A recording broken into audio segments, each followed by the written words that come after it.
Voilà, mesdames et messieurs et mesdemoiselles, bonsoir. Merci de vous joindre à nous sur Shigiti Télévision et merci de me recevoir chez vous pour la reprise donc de cette émission qui a dû faire un petit stop à un moment, juste le temps de recadrer les choses et de revenir. Eh bien, on est ensemble et disons tout, eh bien, vient de reprendre donc sa place. Au sein de cette émission, nous allons donc parler effectivement de tout ce que vous avez à savoir donc à ce qui concerne la politique de notre pays, le social, la santé, l'éducation, les infrastructures, tout ce qu'il y a à savoir donc dans la vie courante des Mauritaniens. Eh bien, pour ce faire, mesdames et messieurs, ce soir, donc, nous allons parler et mettre le plat dans les pieds, enfin, le pied dans les plats ici en Mauritanie en ce qui concerne l'UPR. L'UPR, comme vous le savez donc, c'est donc le partir au pouvoir, si on peut le dire ici. Et aujourd'hui, nous sommes donc à 2 ans du mandat du président de la République. Et pour ce faire, il faut que les citoyens mauritaniens sachent et soient au parfait donc du bilan qu'on pourrait faire, qu'on pourrait tirer donc de ces 2 années et passer donc à la tête de l'exécutif, pour ne pas dire du pouvoir, ici en Mauritanie, du président de la République, M. Mohamed Ould Ghazouani. Eh bien, pour ce faire, il n'y a pas mieux que de recevoir sur ce plateau quelqu'un qui s'y connaît et avec qui nous allons essayer de connaître et faire la lumière sur tout ce qu'il y a à savoir en ce qui concerne la politique, le social, la santé, l'économie et les infrastructures pour acheter évidemment sur l'agriculture. Voilà. Voilà ce dont nous allons donc parler ce soir et notre invité n'est autre que M. Alioune Ould Issa. Il est membre du bureau exécutif et également chargé de la communication au sein de l'UPR. Bonsoir, M. Ali. Bonsoir, monsieur. C'est donc un plaisir de vous recevoir sur ce plateau et nous avons l'insigne honneur, effectivement, de vous recevoir pour donc la reprise de cette émission comme premier invité. On espère que cela va nous porter bonheur à nous tous, Inch'Allah. Nous l'espérons. On l'espère bien. Le plaisir est à moi. Très bien. Merci beaucoup donc. Alors, nous sommes donc, M. Alioune, à 2 ans de la prise des fonctions des rênes de l'État mauritanien par le président, son Excellence, M. Mohamed Ould Ghazouani. Alors, 2 ans, ce n'est pas 2 jours, donc ça veut dire que des choses ont certainement été faites ou des choses restent à faire et les citoyens mauritaniens doivent effectivement savoir ce qui se passe réellement en Mauritanie ou ouvrir effectivement des points d'ombre sur le bilan du président de la République. Alors, moi, de façon générale, je vous demande, est-ce que pour vous, c'est un bilan positif ou négatif, de prime abord? Bismillah ar-Rahman ar-Rahim, wa salatu wa salamu ala ashrafil anbiya wal mursalin. Merci beaucoup, merci de m'avoir invité. Merci de nous avoir réservé ce temps pour parler des réalisations du président de la République. Certes, 2 ans, ce n'est pas 2 jours, mais également c'est court dans la vie d'une nation. Son Excellence, le président de la République, a été le premier, à ma connaissance, parmi les présidents qui ont dirigé ce pays, à avoir eu le courage de s'engager publiquement devant les Mauritaniens et de présenter un programme de référence qui définit le pacte entre lui et les citoyens mauritaniens. Très bien. Aujourd'hui, à 2 ans, nous ne pouvons dire que le bilan a été positif et très positif. Certainement, nous aurions l'occasion d'en parler tout à fait, tout au long de l'émission. Tout au long de l'émission. Mais globalement, le président de la République a démontré dès les premiers jours de son accession au pouvoir qu'il a un intérêt particulier aux couches les plus démunies, qu'il met en œuvre des politiques sectorielles ambitieuses qui permettront dans l'avenir d'améliorer les conditions de vie de ces couches. Il a également accordé un intérêt particulier et capital à la vie politique.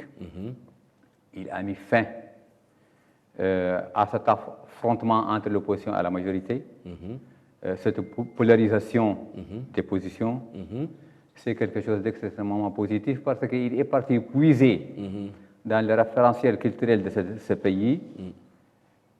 Et le référentiel culturel montre qu'ensemble, nous pouvons faire quelque chose malgré les différences et malgré les divergences d'opinion. Le président de la République a été conscient dès le début que la Mauritanie est pour tous les Mauritaniens. Tout à fait. Et qu'ensemble, même si on n'est pas d'un même point de vue, nous pouvons nous rencontrer, nous pouvons nous concerter, nous pouvons discuter des problèmes du pays et que chacun a son mot à dire, chacun a sa contribution personnelle pour le développement de ce pays. Très bien. Alors justement, vous avez parlé de l'aspect politique. C'est vrai, il est visible, et tout le monde l'a constaté, que depuis la prise de pouvoir, effectivement, du président Ghazouani, il y a une accalmie au niveau politique, il y a un apaisement politique dans le pays. Alors, quelle est effectivement la stratégie qu'on pourrait attendre de vous pour espérer continuer cet apaisement-là, cette accalmie-là? Très bien. Le président de la République, dans son programme, il a bien énuméré et donné de la place au dialogue et à la concertation. Ce qu'il a traduit à travers un ensemble d'actes dès les premiers jours de son arrivée au palais présidentiel. Il a reçu l'ensemble des responsables, des dirigeants de l'opposition, y compris les candidats malheureux à l'élection présidentielle. Cette concertation a continué. À part après, quand malheureusement on a été frappé par la pandémie du Covid-19.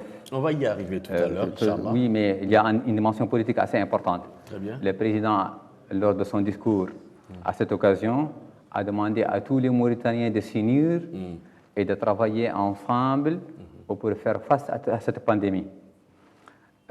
Immédiatement, l'IPR a demandé à tous les partis représentés au sein du Parlement de créer une coordination.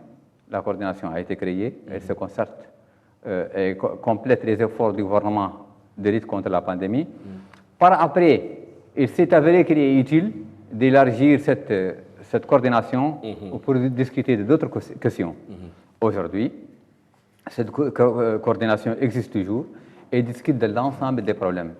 Très bientôt, dans quelques jours, au plus dans quelques semaines, il y aura une concertation entre la majorité et l'opposition et qui va débattre de l'ensemble des problèmes épineux que connaissent les Mauritaniens. Les Mauritaniens. Et nous espérons et nous sommes convaincus que cette concertation permettra de trouver les solutions appropriées aux problèmes des Mauritaniens, car elle est organisée dans un climat apaisé, dans un climat de concorde, dans un climat social de respect réciproque, où l'intérêt national prime sur l'ensemble des intérêts égoïstes. Voilà, justement, mais tout est-il que le constat a été fait qu'à un moment donné, durant ces 2 ans, on a constaté effectivement une fracture, une fissure au sein de l'UPR. Qu'en est-il aujourd'hui de cette fracture-là? Qu'en est-il? Non, il n'y a pas eu de fracture au sein de l'UPR. Ou je peux repréciser ma question. Effectivement, il y a une fracture entre une frange de l'UPR qui était pour la cause de l'ex-président de la République et effectivement ceux qui sont restés au niveau de l'hémicycle pour le compte effectivement du président. Vous voulez parler des problèmes de la référence? Je pense que c'est un problème dépassé, on n'en est plus là. D'accord. L'UPR, il n'y a pas de fracture.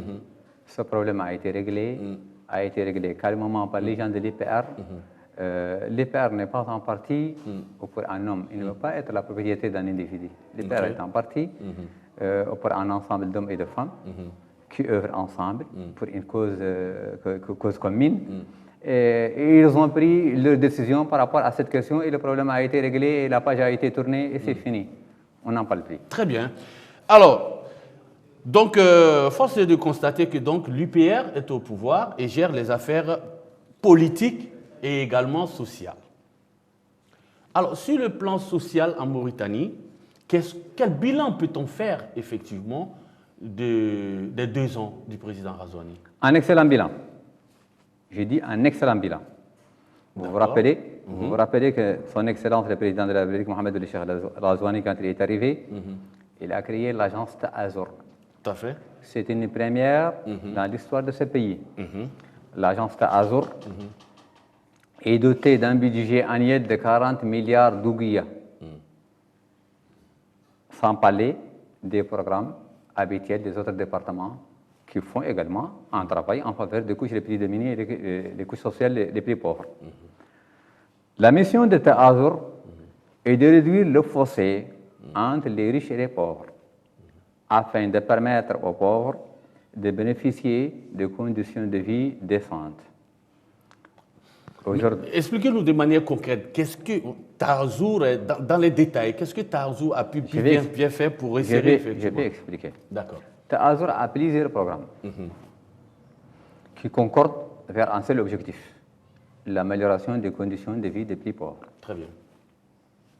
Le programme phare de Ta'azur est le cash transfert.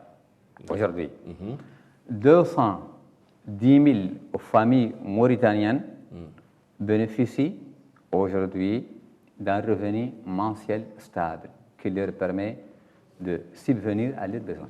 C'est une première dans l'histoire du pays. Ta'azur est réellement la colonne vertébrale de l'action sociale du président de la République. Mais, par ailleurs, comme j'ai dit, il y a des politiques qui sont mises en œuvre par d'autres départements. Vous vous rappelez, quand on a été frappé par la pandémie du Covid-19, un important programme d'appui aux plus démunis a été immédiatement mis en œuvre. La prise en charge pour la gratuité de l'eau en milieu rural, la gratuité de l'électricité pour les plus démunis en Nouakchott, la distribution de vivres, la prise en charge évidemment des malades, et j'en passe. Mais également l'agriculture. Il y a un important programme qui vise l'autosuffisance alimentaire et qui vise en premier lieu les plus démunis, car c'est des aménagements agricoles qui sont réalisés par le gouvernement et qui seront mis à la disposition des plus démunis ou pour les exploiter. Qui sont mis ou qui seront mis? Ce qui est déjà fini est déjà mis et les travaux sont en cours dans le reste. Et une fois les aménagements sont finis, ils seront également mis à la disposition des plus pauvres. Il y a les barrages, il y a l'appui pour la culture sous pluie, les barrages, il y a 49 barrages qui ont été réalisés. Et il y a un important également programme de barrage de réalisation de barrages qui est en cours et de digues également qui est en cours. N'oublions pas la dimension éducative. Le président... Non, mais justement, on va rester un peu sur ce côté social de la chose, comme vous le dites. Mais est-ce que tout ceci a concouru, effectivement, à baisser le taux de chômage ou bien de rehausser un peu le niveau de vie des populations? Incontestablement. Incontestablement. Une famille qui n'avait aucun revenu et tout d'un coup, elle a un revenu mensuel stable de 21 500 ouguiya tous les mois, elle perçoit le montant, elle ne peut que se réjouir de cela. J'ai vu quelques familles dans mes déplacements à l'intérieur du pays qui disent qu'elles n'oublieront jamais qu'elles dormaient parfois le soir sans absolument rien et tout d'un coup il y a quelqu'un qui vient taper à la porte et qui le remet en montant, ou parfois c'est le jour. Donc une famille, comme j'ai dit, qui n'avait aucun revenu, tout d'un coup elle est aujourd'hui rassurée qu'elle a un revenu mensuel stable, sur lequel elle peut faire ses calculs mensuels, ne peut que se réjouir de ça. Et c'est une première. C'est une première comme action phare des pays, comme action gouvernementale, mais c'est une première également en faveur des plus démunis. Tout à fait, en faveur des plus démunis. Mais est-ce qu'il ne serait pas mieux, comme le proverbe chinois le dit, qu'au lieu de donner du poisson, c'est mieux que d'apprendre à pêcher? L'un n'exclut pas l'autre. Dans l'immédiat, il est important de faire le cash transfert pour venir en aide à nos populations les plus démunies. Mais des programmes sociaux sont en cours pour créer de l'emploi, pour créer de la richesse, pour permettre aux populations de trouver un travail. Il y a des milliers d'emplois, 5 000 emplois qui ont été créés par le gouvernement durant ces deux années. Mais également, il y a les emplois qui sont créés par l'activité minière artisanale. Ça doit être aux alentours de 100 000 emplois entre emplois directs et emplois indirects. Tout cela réuni permettra certainement à notre pays de relever relever le niveau des populations des pays démunis et leur permettre de gagner leur vie sans pouvoir obligatoirement besoin d'appui du gouvernement. Alors justement, ce programme-là, et avec ce que vous venez de nous dire, est-ce qu'il y a un délai ou bien ce sera quelque chose de continuel? C'est tout le mandat. C'est sur tout le mandat? C'est tout le mandat. Les programmes sociaux en faveur des pays démunis ont été conçus pour être exécutés durant tout le quinquennat. Son Excellence le Président de la République a dit lors de la campagne présidentielle qu'il va mobiliser 200 milliards d'ouguiya, anciennes ouguiya, pour les 5 premières années. Et ce qui a été fait, c'est ce que j'ai dit, le budget annuel de Tazur est un budget de 40 milliards d'ouguiya. Sans oublier les autres programmes. Il y a un programme social aujourd'hui qui travaille sur l'habitat social. On ne peut pas dissocier la qualité de la vie humaine de l'habitat. Quelqu'un qui habite sous un hangar ou sous une khaïma, nous ne pouvons pas dire qu'il a un habitat. Il y a 10 000 logements qui seront construits entre la capitale Nouakchott et les autres capitales régionales et qui seront également mis à la disposition des pays démunis. Est-ce qu'on peut savoir un peu si ce sera fait dans quel laps de temps? C'est en cours. C'est en cours. L'exécution est en cours. D'accord. Oui, c'est un chantier. Très bien, très bien. Alors, restons toujours dans le social pour aborder effectivement sur l'économie en passant par la santé. Santé d'abord, avec la Covid-19, comme vous l'avez abordé tout à l'heure. Mais les citoyens mauritaniens, certains le disent, voilà, qu'ils n'ont pas vu effectivement l'action du gouvernement pendant cette période de la Covid-19, qu'ils n'ont pas ressenti de manière directe. Est-ce que vous avez fait le même constat? Si c'est oui, quelles sont les raisons qui ont amené cela? Si c'est non, alors qu'est-ce qu'on pourrait leur dire? Je peux dire qu'il n'y a pas un Mauritanien qui n'a pas vu l'action du gouvernement pendant la pandémie. Je viens d'en parler tout de suite. J'ai parlé de la gratuité de l'électricité pour certains, tout à fait. la gratuité de l'eau, la distribution des vivres, donc la prise en charge des malades, les dispositions nécessaires pour faire face au niveau des structures médicales à cette pandémie. Et on connaît la situation de notre système sanitaire. Si ce n'était pas la mobilisation qui a été initiée par le président de la République, je pense qu'on serait confronté à de sérieux problèmes. Donc dire qu'il n'y a pas eu un effet, il n'y a pas eu un impact, quand même, ça passe à côté de la réalité. D'accord. Je n'oublierai pas, dans ce cadre social, les 10 mesures prises par le président de la République lors du 28 novembre dernier et qui touchent essentiellement également les pays démunis et les travailleurs sociaux. C'est le paiement mensuel de la pension, de la retraite, qui a été également doublé tout d'un coup. C'est une première également.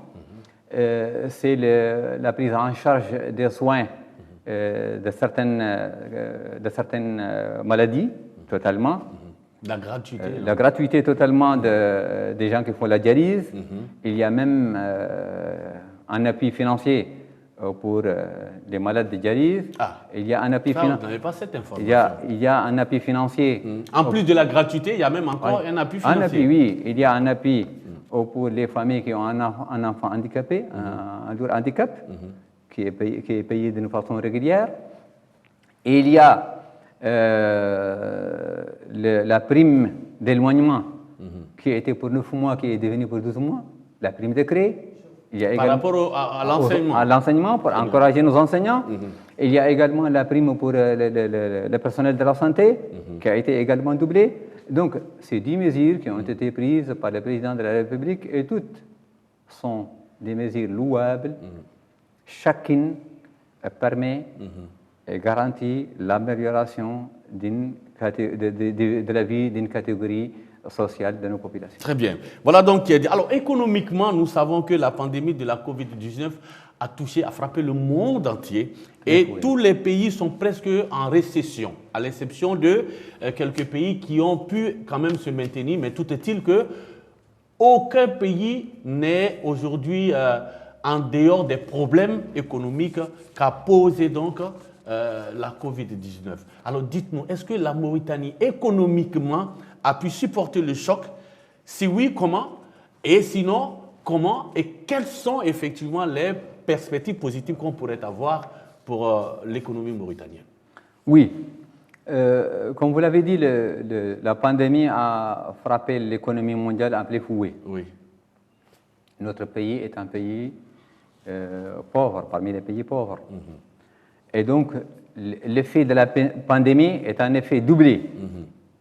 Et malgré cela, les pouvoirs publics ont immédiatement pris un ensemble de mesures pour faire face aux conséquences de cette pandémie. D'ailleurs, juste après son arrivée au pouvoir, son Excellence de la République a demandé au gouvernement de mettre sur pied le programme Awlawiyati 1 d'une enveloppe budgétaire de 40 milliards d'ouguiya pour booster l'économie et la croissance. Après la pandémie, un autre programme, Awlawiyati élargi, a été également mis sur pied pour une enveloppe budgétaire de 200 milliards d'ouguiya. C'est vrai que nous, on ne fait pas exception de ce qui se passe au niveau mondial. On a connu une récession, la croissance a été même négative, mais nous sommes parmi les rares pays africains dont le taux de croissance négatif a été moins de 3. Nous étions vers moins 2%. Et nous espérons, avec le programme Awlawiyati élargi, atteindre une croissance de 2 à 3% cette année.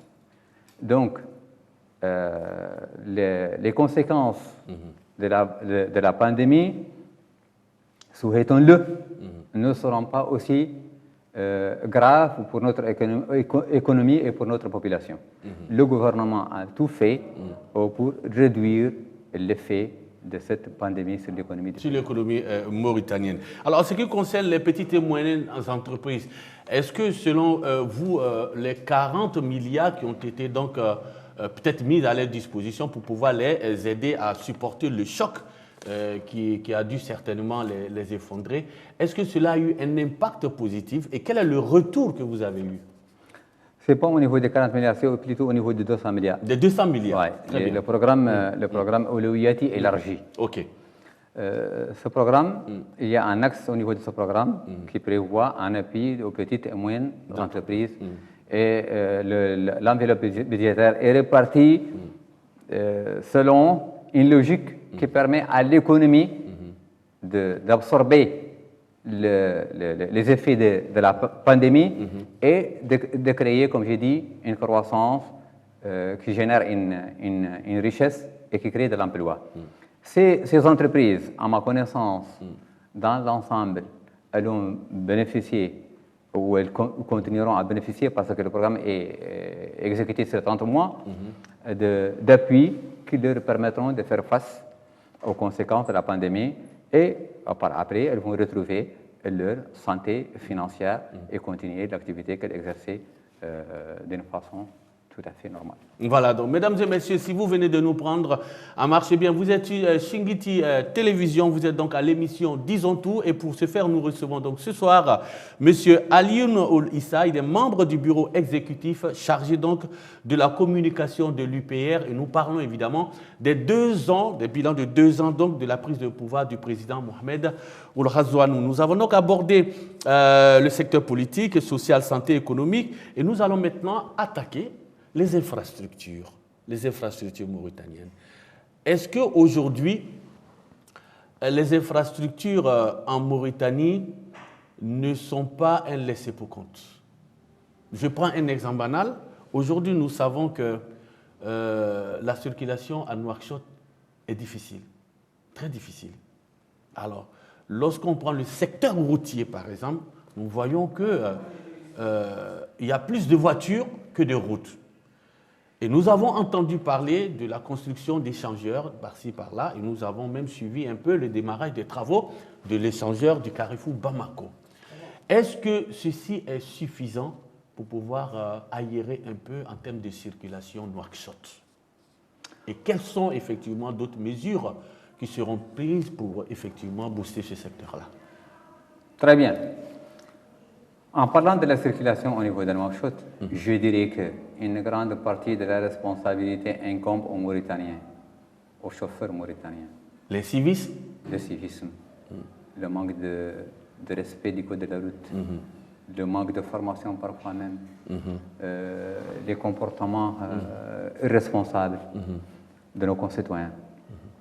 Ceci dit, les pouvoirs publics au niveau du secteur routier ont engagé une politique dynamique qui a permis déjà de réaliser 500 km de route bitumée, 500 km linéaires. 500 km. Ah. Nouakchott ou Non, le tout? à l'intérieur du pays. Au niveau de Nouakchott, 50 km au niveau de Nouakchott.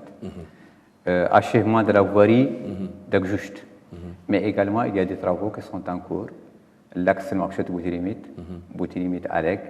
Et il y a également d'autres axes sur lesquels les travaux continuent. Alors justement, je serai obligé de vous interrompre là, mais que dites-vous par rapport à ceux qui disent que c'était des dossiers déjà de l'ancien régime? Tout est une continuité. Ok, l'administration donc. L'administration est une continuité. Mais l'ancien régime a trouvé des dossiers de d'autres régimes, et c'est comme ça. Mais il n'y a pas que ça. Le pouvoir en place a mobilisé des financements importants pour des projets qui n'étaient pas programmés par l'ancien régime. Ok. C'est la route Atar-Kifa, Ok. qui sera Atar réalisée, Kifa, le Sidi-Babi, et qui va également nous relier avec la République malienne. Ok. Et qui permettra certainement plus de complémentarité commerciale et d'échanges commerciaux entre nous et le Mali, qui est un pays voisin avec lequel nous sommes très liés. Tout à fait. Il y a également le pont de Rosso. Les travaux ont déjà démarré. D'ailleurs, on allait chuter sur ça. Voilà. Ah, revenons un peu sur les infrastructures au niveau de Nouakchott. Vous avez dit tout à l'heure que c'était une question, effectivement, qui incombait aux Mauritaniens eux-mêmes parce qu'il y avait beaucoup d'incivisme au niveau de leur côté. Mais justement, par rapport à cet incivisme-là, rien n'a été prévu pour essayer de contrer ça? Bon, il y a des dimensions. Il y a la sensibilisation pour amener les gens à prendre conscience de leurs responsabilités. Et je pense que ce que nous sommes en train de dire, ça s'inscrit dans ce cadre. Et à cette occasion, moi, j'invite tous les chauffeurs mauritaniens à faire preuve de responsabilité lors de la conduite. D'accord. Et je pense que si on fait preuve de cette responsabilité, beaucoup de problèmes seront réglés immédiatement. D'accord. Il y a la deuxième dimension, c'est-à-dire on fait appel aux forces de sécurité, on fait appel aux sanctions. Ce n'est pas la meilleure solution, je dirais. C'est pas la meilleure solution, c'est que les Mauritaniens comprennent que les problèmes de circulation de la ville de Nouakchott sont en grande partie liés à leur conduite eux-mêmes, à leur comportement. Sinon, ce n'est pas le manque effectivement de route. Pas du tout, pas du tout. Au niveau de Nouakchott, depuis, comme j'ai dit, depuis l'arrivée de ce pouvoir, il a réalisé 50 km bitumés. Et il y a un autre programme qui sera également lancé très bientôt. Donc, ce n'est pas un problème de route bitumée, ce n'est pas un problème d'axe bitumé, c'est plutôt un problème de comportement. Pour ce qui est des routes à l'intérieur du pays, il y a eu la création de l'établissement d'entretien routier. C'est un établissement extrêmement important et dont la mission ETER. L'ENER, c'est l'ENER qui a été dissous par l'ancien régime. Et maintenant, vu l'importance du travail réalisé par cet établissement, le pouvoir en place a mis sur pied une nouvelle société qui est l'ETER, qui remplit les fonctions de l'ancienne ENER. Et elle est en charge de l'entretien routier au niveau de toute notre voirie. Vous connaissez que nous avons un vaste pays, un très grand pays, et donc nous avons obligatoirement besoin d'une entreprise qui se charge de l'entretien routier. Très bien. Alors parlons maintenant des infrastructures éducatives. Est-ce qu'il y a eu une amélioration de ce côté-là? Est-ce que des écoles ont été réhabilitées ou même construites? Parce que nous savons que sur ce côté-là, eh bien, il y avait vraiment des choses à faire. La première des choses que je dirais, c'est que son Excellence le Président de la République était le premier à eu le courage de dire que notre école ne va pas. notre système éducatif ne va pas. Et il a promis de faire de notre école une école républicaine qui garantit une éducation de qualité à tous les Mauritaniens. Car l'école actuelle, elle garantit, malheureusement, c'est la réalité, elle garantit la différence entre les couches sociales mauritaniennes. Il y a ceux qui vont dans des écoles privées parce qu'ils ont des moyens, il y a ceux qui n'ont pas de moyens, ils vont dans des écoles moyennes, privées mais moyennes, et il y a ceux qui n'ont pas du tout de moyens, ils vont dans l'école publique. À partir d'un bout, il a donné le lancement de l'école républicaine. Et un ministère chargé de la réforme du secteur éducatif a été mis sur pied. Le plus important n'est pas, certes, les infrastructures, les écoles sont importantes, mais le plus important n'est pas ça. Le plus important, qu'on reconnaît qu'il y a un problème et qu'on travaille, qu'on met en œuvre une stratégie pour solutionner le problème posé. Comme dit l'adage, le premier pas vers la résolution d'un problème, c'est de reconnaître d'abord qu'il y a un problème. Ouais. C'est déjà bien. Il y a plus de 50 écoles qui ont été déjà réalisées durant ces 2 années. Il y a des dizaines, voire des centaines d'écoles qui ont été réhabilitées. Et ce n'est que le début de l'effort. Vous connaissez, c'est le plus difficile, les infrastructures. Faire une route, c'est quoi? C'est pas en une journée, c'est pas en 2 mois, c'est pas en 3 mois. Faire une route, ça demande beaucoup de moyens, ça demande beaucoup de travail. Faire une école, même chose. Et donc, déjà, pendant ces 2 années, si nous voyons ce qui a été fait comparativement à ce qui, au temps et aux difficultés rencontrées, quelles sont les difficultés rencontrées? C'est la pandémie, mais également les niveaux de dette. Le pouvoir, quand il est arrivé, il a trouvé un niveau de dette insoutenable. Insoutenable. Et malgré cela, les programmes sociaux visant l'amélioration des conditions de vie des populations sont régulièrement et continuellement exécutés. Très bien. Alors, donc nous allons chuter dans cette émission-là avec l'agriculture. Vous en avez abordé tout à l'heure, mais vous savez que l'agriculture reste le secteur promoteur pour la Mauritanie. Voilà, nous avons une vallée très riche avec des terres fertiles. On a vu effectivement tout récemment le déplacement du président de la République en personne dans cette contrée pour effectivement lancer les travaux qui pourraient donner donc l'autosuffisance alimentaire à la Mauritanie. Est-ce que vous pouvez revenir un peu sur ce domaine de l'agriculture en Mauritanie? Qu'est-ce qui a été fait? Qu'est-ce qui est prévu surtout pour l'avenir de l'agriculture en Mauritanie? Merci. Je dirais que Son Excellence le Président de la République a une vision particulière pour la Mauritanie, qui rompt avec les anciennes méthodes et les anciennes pratiques. Ça, je l'ai expliqué par rapport à l'éducation, je l'ai expliqué par rapport aux politiques sociales en faveur des couches les plus démunies, mais également à l'agriculture. Le Président de la République veut garantir à la Mauritanie son autosuffisance alimentaire et veut faire de l'agriculture et de l'élevage également. On n'a pas occulté l'élevage, ce qui a été fait dans le domaine de l'élevage. Nous allons en parler, même si c'est un démo. Des secteurs clés pour la croissance de ce pays.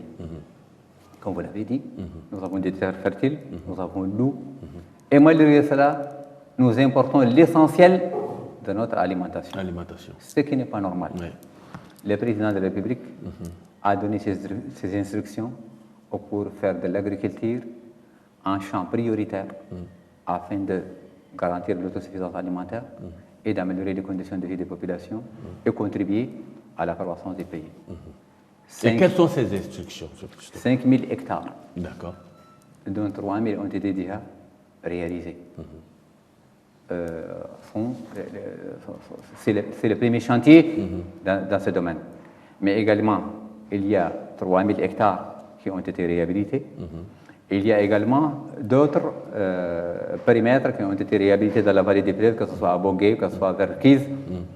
Tout cela s'inscrit dans cette politique agricole très active qui cherche à préparer les terrains nécessaires pour un décollage de notre agriculture et pour nous permettre de tirer les bénéfices nécessaires de cette agriculture. Tout à fait. Alors, parlons-nous un peu justement de l'élevage. L'élevage. Le président de la République, conscient de l'importance de l'élevage, qui a été malheureusement toujours le parent pauvre de l'agriculture, a mis sur pied un département pour l'élevage. Ce département pour l'élevage aura en charge, il a en charge d'ailleurs, la promotion de ce secteur pour qu'il puisse contribuer efficacement à la croissance des pays. Beaucoup de Mauritaniens, malheureusement, ne le connaissent pas. 17%, selon les statistiques officielles, 17% des Mauritaniens actifs travaillent dans le domaine de l'élevage. 17%, je dis bien. La Mauritanie, si elle vit de quelque chose, elle vit de son élevage. De son élevage. Tous les Mauritaniens, qu'ils soient ministres ou qu'ils soient Mauritaniens lambda, exercent un petit élevage quelque part. Tout à fait. Et donc, nous avons un potentiel énorme, comme exactement pour l'agriculture, nous avons un potentiel énorme qui est sous-exploité. Le département va travailler sur les synergies qui permettront d'exploiter au mieux le potentiel élevage et d'en tirer les meilleurs résultats. C'est ce que nous souhaitons, c'est ce que le président de la République souhaite, et nous avons les atouts nécessaires pour ça. Nous avons un cheptel immense. Immense, oui. Malheureusement, malgré ce cheptel immense, nous importons encore le lait et parfois même la viande. Ouais. C'est vraiment regrettable. C'est vraiment regrettable et on vous dira effectivement qu'est-ce qui a été fait pour remédier à cela. La création du département. C'est la première étape. Okay. Le département est en train de mettre sur pied les politiques nécessaires sur la base d'une analyse de situation très détaillée et très précise. Et les politiques seront mises en œuvre et permettront certainement, sous peu, de donner les résultats attendus. Inch'Allah. Inch'Allah. Alors, Monsieur Alioune Oulissa, ça a été un plaisir de vous recevoir sur ce plateau pour la reprise donc de cette émission. Mesdames et messieurs, nous sommes donc arrivés au terme de cette émission. Avant de nous séparer, est-ce que vous avez un dernier mot? Oui. Allez-y. Je dirais aux Mauritaniens que l'avenir est prometteur. Avec la nouvelle direction des pays, la vision que réserve à la Mauritanie, sa façon de faire, les Mauritaniens peuvent être rassurés que la Mauritanie sera autre que ce qu'ils ont toujours connu. Nous avons le gaz qui sera bientôt exploité, en un an, 2 ans, couplé avec les autres secteurs dont je viens de parler tout de suite, l'agriculture, l'élevage, la pêche. Malheureusement, on n'a pas parlé de la pêche, on n'a pas parlé suffisamment des mines. Vous savez, au niveau des mines, nous venons de signer avec Taziast pour Tamaye, mais également la SNIM a retrouvé, après son effondrement, la SNIM a connu un effondrement. Tout à fait. Après son effondrement, la SNIM a retrouvé sa santé financière. Donc, avec l'ensemble des secteurs, je pense qu'avec une politique clairvoyante et une lutte contre la gabegie ferme et une séparation des pouvoirs proclamée par le président de la République, je pense que nous pouvons espérer que nous aurions une Mauritanie où tous les Mauritaniens jouissent de conditions de vie meilleures et la Mauritanie trouvera sa place au niveau de la politique sous-régionale et même au niveau de la politique mondiale. Et dans le concert des nations. Merci beaucoup. Merci de nous avoir fait l'honneur de participer donc à cette reprise de cette émission-là. Et on se donne rendez-vous dans 2 ans pour un autre bilan, Inch'Allah. Même dans une année, Inch'Allah. Merci beaucoup et merci à vous qui nous avez suivis depuis chez vous. Je vous rappelle que l'émission, ce sera toujours effectivement les mardis. Aujourd'hui, nous sommes mercredi, mais ce sera